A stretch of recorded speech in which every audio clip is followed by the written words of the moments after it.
Most of us find ourselves in a rut at some point in our lives, but that doesn't mean we have to stay there. Even when it can seem like an insurmountable challenge to climb back out, a way forward is possible. Let's have ourselves a pocket sized pep talk because today's guest is here to show us how to turn challenges into triumph. A Pocket Sized Pep Talk, the podcast that can help energize your business and your life with a quick, inspiring message. Now, here's your host, Rob Jollis. Elliott Noble-Holt has devoted his life to the advancement of healthcare information management and is the author of a new book, Bald Bearded Boss, Manifesting Who You're Meant to Be. He's the founder and CEO of Metacopy Services, Inc., based in Nashville, Tennessee, that currently provides solutions to more than 4,000 healthcare facilities nationwide.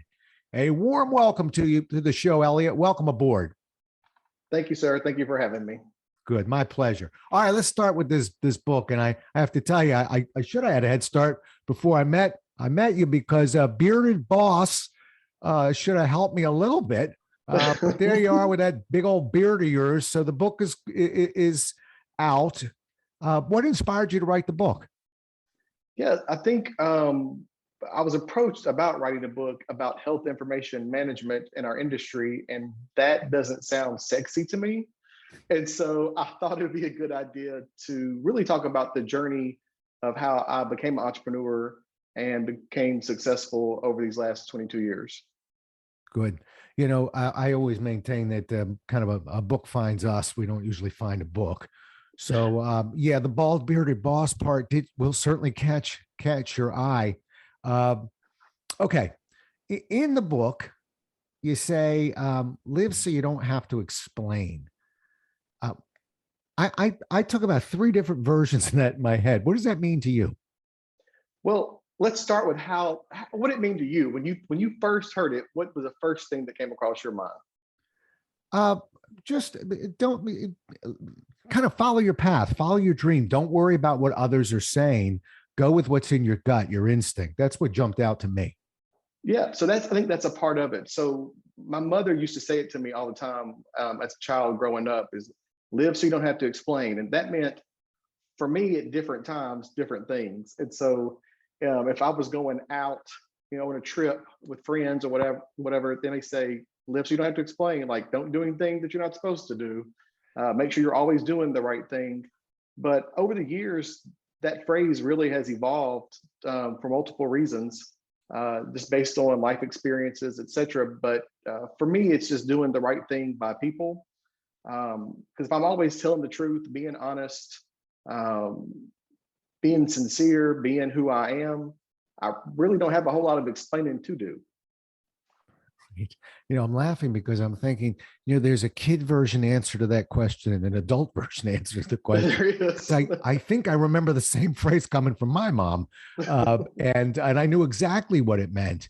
But as I've gotten older, I'm looking for opportunities to do things that fear is holding me back from, so to speak, and not worry about what others are thinking. And I think most entrepreneurs, I'm an entrepreneur, I'm going into my 30th year. Most entrepreneurs have that mindset. They will take on challenges because it's burning a hole in them. And right. They don't want to necessarily explain it to others. It's what they feel they're meant to do, so they go after it. They go for it. That's right. Yeah. Okay. Now, you're also a fan of vision boards. And I did my homework on this one because I thought I knew what a vision board meant, but I wanted to look it up. So I know what a vision board is, but I'm not sure everybody who's listening today knows a vision board, what it is. So let's start with what it is. And then I want to hear, how you're using it, what it means to you. For sure. So I was introduced to vision boards probably 20 years ago. When I first heard of a vision board, I thought it was just something that you put on a piece of paper or cardboard and you dream about it and hope it happens. But the more I did research myself, I started creating vision boards, putting on there things that I wanted. And as a kid, we're taught to, want a family or a dog and a back in the day, a white picket fence, those things went away. But over the years, that's evolved. And so I just started making vision boards for business, or if it's for finance or personal health, wealth, whatever it may be. And I use it by cutting out different images and putting them on there. I never put anything in black and white because from my perspective, the universe looks at that as past tense. And so everything's very colorful on my vision board. I'm a big believer that thoughts become things. And so having a vision and a vision board and taking the vision out of your brain, putting it on a board and on paper is just the start of it. I mean, and I've learned that really the second piece of it, which is one of the most important parts, if not the most important part, is the action that you put behind it. And so I keep my vision board over here in the corner so I can look at it every single day. And I think about, okay, well, hold on a second. If this says I want to lose 20 pounds, what did I do today to get there? This says I want to save. Did I make wise choices doing that this past week? Or, am I planning for a vacation? Should I scale back a little bit, or should I go all out? What should I do? And so the action part is the biggest piece of it. And then as you start to manifest these thoughts and ideas, you start to see the success of it, and you get to celebrate. And then you get to share it all with everyone that you've accomplished these things. Hey, look, I've lost 20 pounds. I've started a new business. I started a podcast, or I did this, that, and the other. I think that's where it starts. And I encourage, I think I say this in the book, is I encourage even my employees to do a vision board every single year. I have a little over 200 team members that if they create a vision board, we do it at the end of the year, but they create a vision board November, December for the next year. I'll give them 8 hours of PTO. So give them a day off of work. I reimburse them for their supplies. And then the first place winner gets a week off work, second place, 3 days off work, and third place, 2 days off work. It's just really something fun that I do. And I really don't get anything out of it. But I know that most humans don't stop to create this board and get these visions out of their head, or these thoughts out of their head to go manifest them. Yeah. There's a lot to unpack there. And I'm sorry. I really, really like it. The trainer in me, when I hear things like that, I just want to kind of pause on a few things to make sure that this didn't just blow by somebody while they're taking a run down the road. Sure. So you're hearing a couple things. So let me see if I've got this right, because I had some follow-up questions, but you're answering most of them. One question I had was, well, where do we keep it? You're keeping it in a place where you can see it all the time. My second question was going to be, do we keep this private? And if I hear you right, you're saying, no, don't. This is not something we necessarily keep private. And I think you're going to get some, I agree with you, by the way, but you're going to get some pushback. So let me play the other side back, and then we'll both go after it, because I'm right with you on this. But the other part is, this is almost like my journal. This is something that's very private to me. Why would I want other people to see things? Heck, I may fail at these things. And now it's out there, and people say, you said you were going to lose 30 pounds and you didn't do it. Ha ha. So let's talk those people into this. You go first. Sure. I think I love sharing mine. I think when I originally started doing vision boards, I probably did keep it private. It was a very small vision board. It was for me only, because there's insecurities, there's things, there's doubt, there's all these things that you have with that. But now I have a party. I shout mine from the rooftop because I want people to keep me accountable.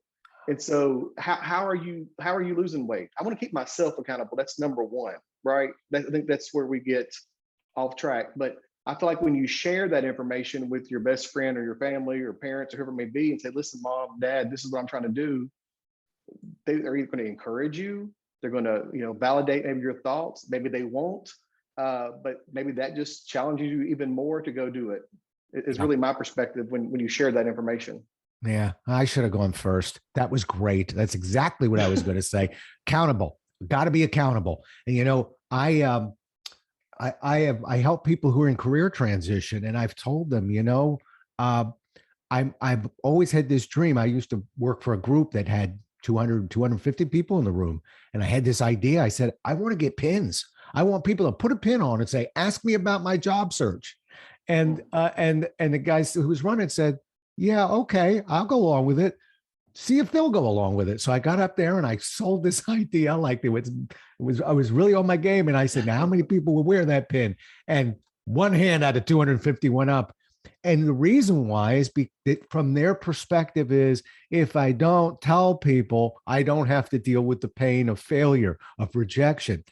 Our argument, you're the author, is okay. But if you do tell people, you're going to be more accountable. That's the magic word to me in this. And by being accountable, I think the goal is to get these dreams accomplished. If that's what you're going for, I think you have a proven method that will absolutely do it. We're not saying that it's pain free. We're saying, would you like to lose the weight? Here's how to do it. Right. That's so, exactly right. Perfect. Yeah, I love that. And I really think you've stumbled on something that I want people to hear and reflect on. And it doesn't have to be just this idea. The idea of providing an incentive to people to do something like this.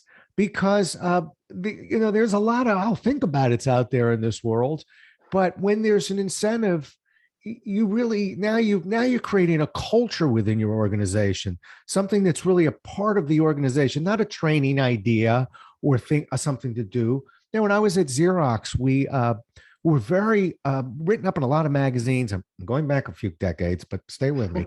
but we were kind of the first American company that was really embracing what the Japanese were doing, which was the quality movement and problem solving, quality improvement. Well, how do you get people to do that? If this was not going to be done on company time, we'd like you all to problem solve. And one of the ways they did it was just what you did. They said, all right, I tell you what, we're going to have a contest of who has the best problem solving approach or quality improvement project. We're going to give you the tools. We're going to provide all sorts of incentives and trips. And what it did was it helped embed that idea into the culture of the organization, as opposed to go do it and get it, and get it done. So I just don't want people to lose these ideas that you're throwing out, which is, that's not a mistake or an accident. While you're hearing the author here, Elliott, tell you that things, if you want to provide an idea that a few people jump on, tell them about it. If you really want them to post these boards and put them up and put the color that you're talking into it about it, give them an incentive, and you'd be shocked. Last thing, and I'll stop talking about this, but I used to throw a Halloween party, and it was a big party. I have a lot of people. We had an amazing dance contest. Everybody danced. How did you do that, Rob? I had a bunch of trophies lined up as people walked in. Here's your incentive. Now maybe you'll dance. That's right. They wanted that trophy. Yeah. Yeah. All of a sudden we had a nice dance contest. You take the incentive away. And these aren't big incentives. We're not sending somebody to, for an all expense trip to California. Sometimes it's just, I used to give candy bars, to groups that could solve problems quicker. Go ahead. Yeah. Well, my team, for the first year, people who have not done vision boards before are kind of like, okay, what is this about? But then the next 12 to 18 months of their life, because I talk about it, I don't just leave it in November and December. We talk about it constantly, about how, our goals, what we're manifesting, how are we getting those goals, what we're doing throughout the year.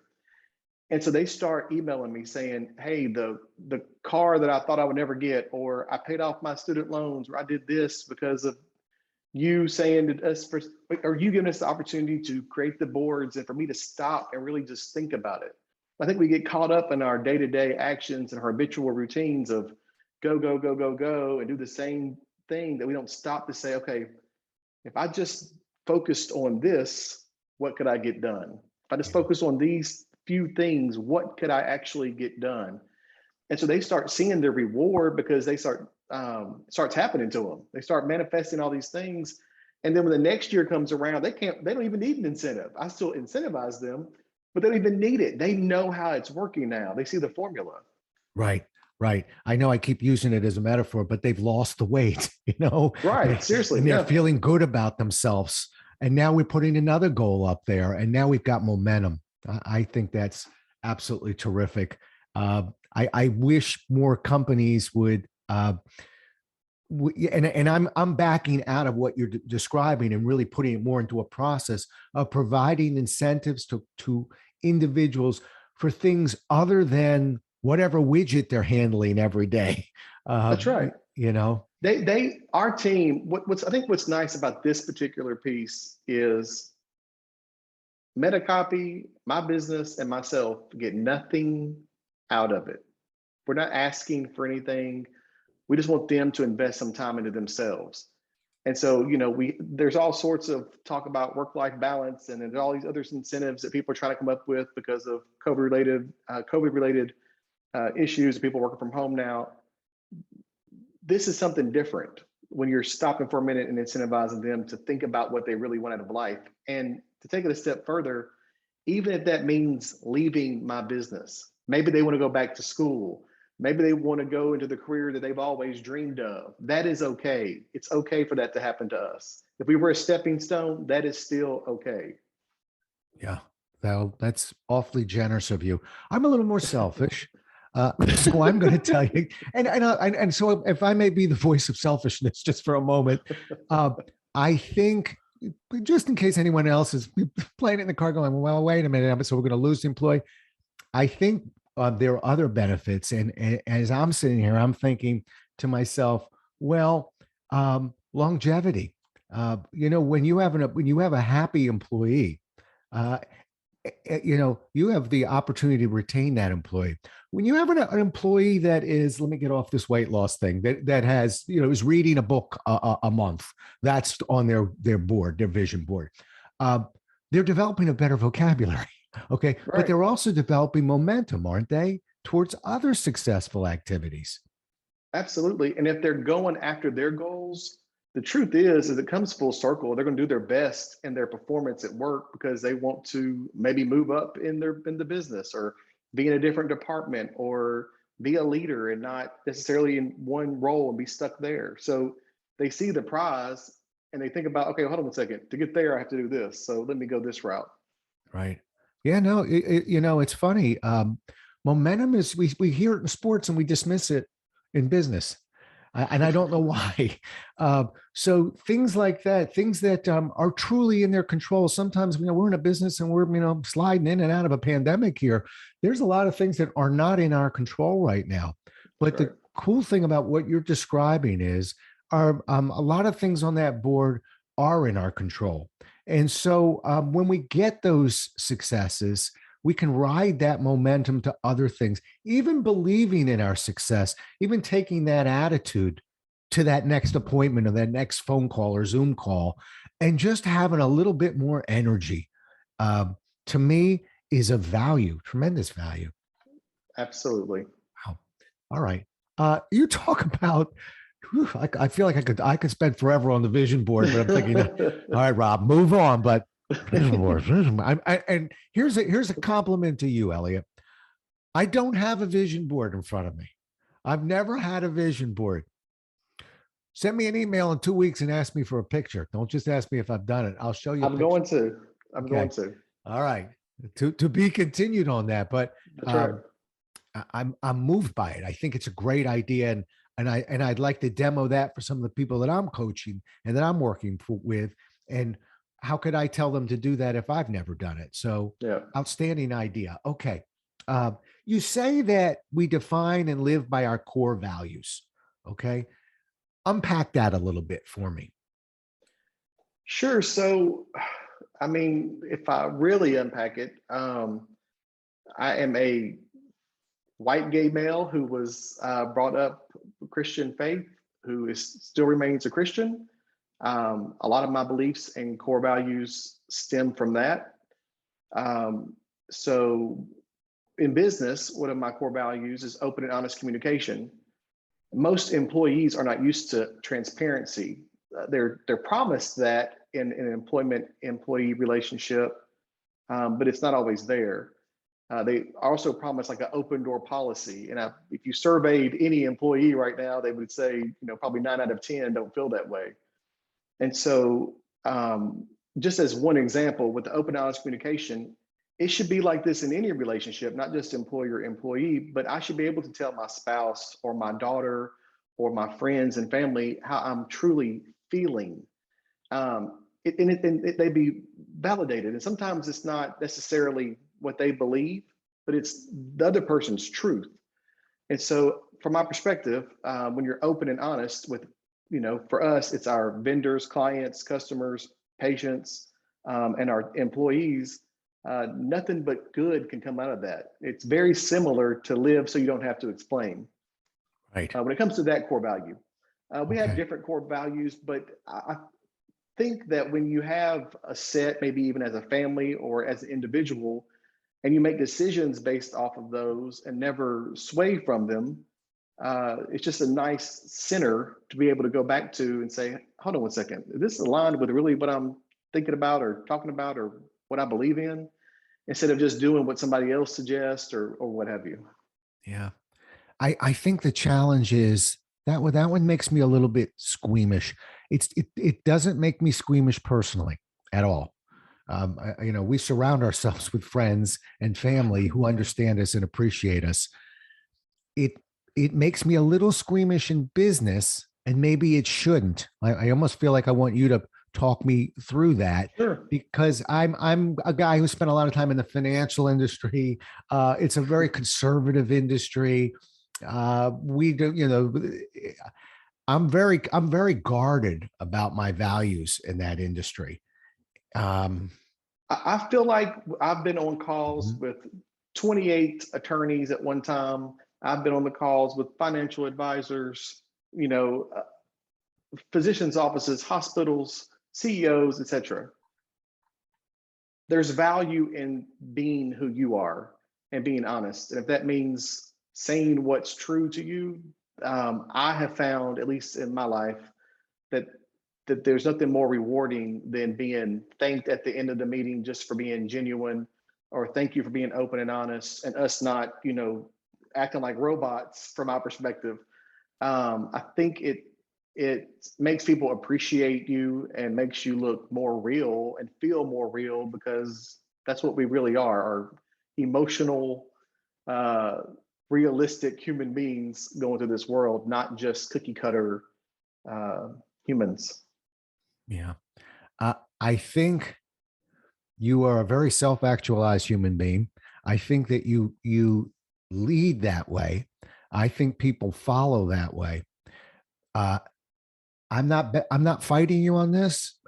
No, let me bend that. I'm fighting you on this just a little bit. And what I'm doing is I'm just putting a warning out there to people who are listening to say, know your environment, know where you are, know that this is the goal. This is what we're heading. I don't argue about the points you're making.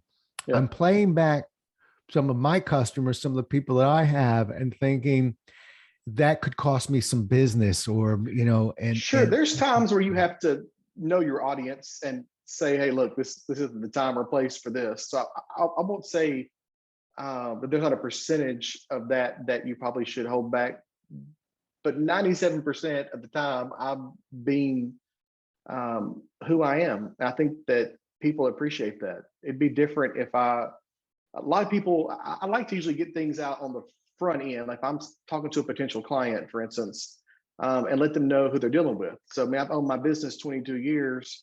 It's a nationwide business. Most people will look at me maybe and judge me and say, oh, he's whatever. But the truth is, I started this company with $50 in my checking account. I had no credit when I started it. I worked out of my dining room. I never had private equity or any backing financially. A debt-free company, which means I continue to invest into myself, my team. And so I like being honest like that and letting people know who I am so they don't have time to even judge me. Because I know I said I was a gay man, but that's like this much percent of who I am. I'm also a businessman, a father, a husband, a great dad, a great brother. I'm all sorts of things. That's just these are just tiny slices of who I am. And so it kind of goes into me wanting to control my narrative and who I am before anyone can judge me. Right. And you're a bald bearded man as well. You left that off the list. Once again, that can be found on Amazon, folks. So don't forget, if you want to see what this guy looks like, this bald bearded man, you go to Amazon. So when did the book come out? Book dropped in November. It's been doing really well. I'm thankful for it. I've gotten great feedback from it. It's not necessarily what people think. They see a boss book and may think it's all about entrepreneurship, but it's not. It tells a lot of stories about different things, and I've really enjoyed sharing it. Excellent. Well, you caught a break there. Most people don't realize it because you can't control certain things about books. The break that you caught, note to self, is the absolute best time to launch a book is in November. People are starting to think about the holidays. They're starting to think about gift giving. And I don't have the numbers in the last 5 years or so, but before that, they would say that from November to January 1, those 2 months would outsell the other 10 combined. That's what I've heard. So yeah. So your timing was good. You knew that, or did you luck into it? I lucked into that, but heard it afterwards. Good. Well, congratulations. Way to go. Unfortunately, I can't hold them back from the publishers a lot. They get put in queue, and everybody wants that November release. So, yeah. But we do the best we can. All right. Last question.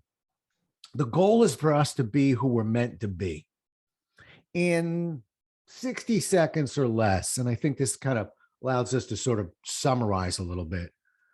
Tell this audience how we do this. Yeah, so there's numerous ways to do it. I happen to do this by kind of hitting reset. There's different ways that I hit reset, but we're not too old to do things. We're not stuck in a position. Some of us feel that way, but it's self-induced from my perspective. And so I'll move. I'll go experience different cities. And if I can't just up and leave my house, I will go travel and do other things. But if it's a real career change where, I've always wanted to be a dancer, but I'm in healthcare. I mean, it's okay to stop and hit reset and not have to explain to others. This is your life. It's your life, no one else's. And you're the one that has to make yourself happy. And this is the only way you're going to be able to do it.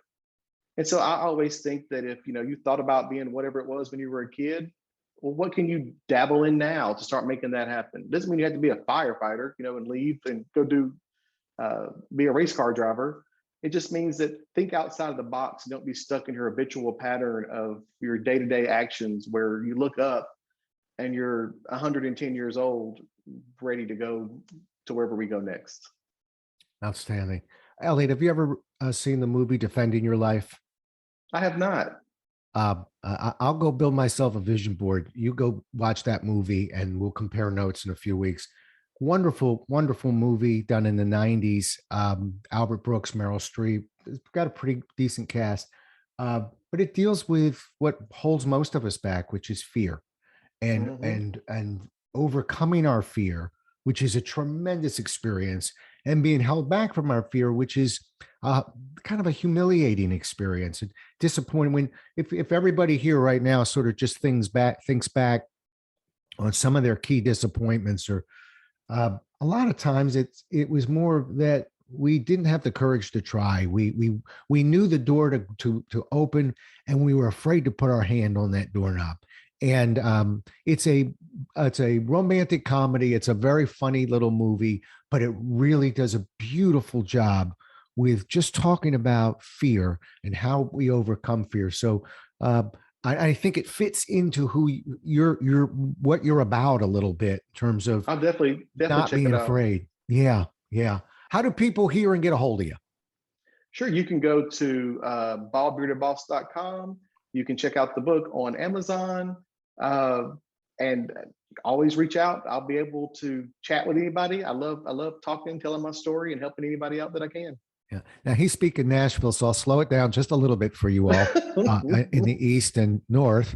That is baldbeardedman.com. Bald Bearded Boss. See, there you go. This is the northern way of butchering everything the southern people say. Okay. Baldbeardedboss.com. You got the website and the book, so a double header on that one. And as I always tell folks, if you get that book, you're at the 1 yard line, enjoy the read, but punch it into the end zone and give this man a review. That really matters to authors, and changes the algorithms a little bit on Amazon. So it's really, we've got a really nice message here that I think is really going to be helpful to a lot of you all. So yeah, get the book, but don't forget to tuck in a nice review and put a cherry on the sundae there. Okay, well, Elliott, been an absolute pleasure. Really enjoyed it. I have my homework vision board. Got to be. Oh, and I want you to send me a picture of your board because I'm going to put it up on our site as well. I'd love to see what, as an example, one looks like. And not that I'm overly competitive, but I want to see it because I want to make mine just a little bit better. Anyway, really, really great meeting you and interviewing you. Thanks so much for being on the show. Thank you for having me. I appreciate you, sir. You bet. Well, we'll do it again as well as we can next time. Until then, everybody, stay safe. Thanks so much for listening. If you enjoyed today's show, please rate and recommend it on iTunes, Outcast, or wherever you get your podcasts. You can also get more information on this show and Rob at jollis.com.